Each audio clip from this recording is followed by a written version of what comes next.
इनके लबे रंगी की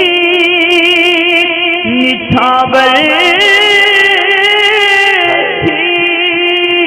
कि जिसने साल भी ये मसला था और जुम्मा भी अब करीब है, तो जाहिर है कि ये क्लिप फिर दोबारा आम हो जाएगी कि लोगों के व्हाट्सअप या फेसबुक के ऊपर इस तरीके के मैसेज आते हैं कि रमज़ान के आखिरी जुमे में अगर 4 रकात नमाज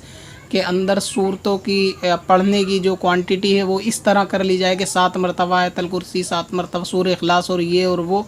तो इससे तमाम ज़िंदगी की कज़ा उम्री जो है वो यानी कज़ा नमाज वो माफ़ हो जाएंगी, तो फिर आदमी को पढ़ने की ज़रूरत नहीं। और लोग इस मैसेज को ज़्यादा इसलिए आगे बढ़ाते हैं कि इसमें जो है ना अपने नफ्स को आसानी बहुत ज़्यादा होती है, तो ऐसे मैसेज आगे करने के बाद ये समझते हैं कि शायद इनको 100 शहीदों का सवाब मिल जाएगा या 100 हज का सवाब मिल जाएगा, तो ऐसे मैसेज में आसानी बहुत होती है, तो ये जल्दी जल्दी इसको फॉरवर्ड करके बहुत बड़ा दीन का काम समझते हैं। हालांकि ऐसे लोगों से कुरान पाक भी सही पढ़ना नहीं आता और इनको तौफीक भी नहीं होती कि अगर आता नहीं तो उसको सीख लें, मगर व्हाट्सअप हाथ में आते ही इस किस्म के मैसेजों को फॉरवर्ड करना बहुत ज़्यादा सवाब का काम समझते हैं। इसके बारे में झूठे मैसेज जो व्हाट्सअप पे चलते हैं, पहले भी मैं एक वीडियो शायद बना चुका हूँ व्हाट्सअप के जो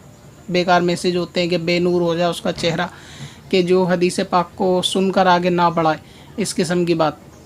तो इसके अंदर जो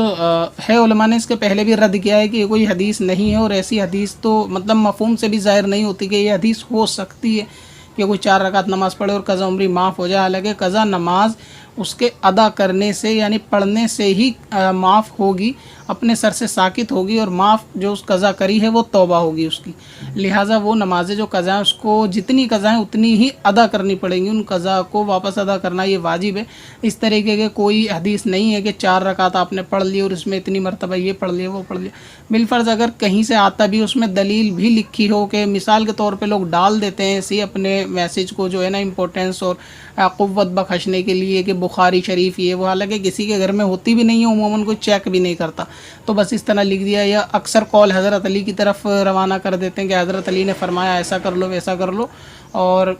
कॉल में हज़रत अली का नाम ज़्यादातर चलेगा और हदीस में अक्सर जगह पर जो है ना वो बुखारी नाम डालकर आगे बढ़ा देते हैं। तो ऐसी कोई भी हदीस नहीं है। इस तरह से 4 रकात नमाज़ पढ़ने से कोई कज़ा उम्री माफ़ नहीं होगी, और ये मैसेज भी गलत है, इसको आगे फॉरवर्ड भी नहीं करना चाहिए। जो फॉरवर्ड आपको करता अगर आपके जानने वाला है तो आप एक दफ़ा उसको प्यार मोहब्बत से समझाएं, वरना उससे इसकी हदीस की पूरी यानी तफसील मालूम करें कि कौन सी हदीस में और उसकी क्या शरह है, अगर ऐसा कहीं है तो उसकी शरह क्या है, उसका खुलासा क्या है, ये चीज़ अर्ज़ करें।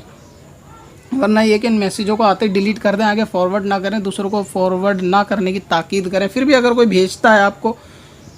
तो उससे भी जो है ना प्यार मोहब्बत से आप मना कर सकते हैं। पत्थर में हसन लाले पुरनवार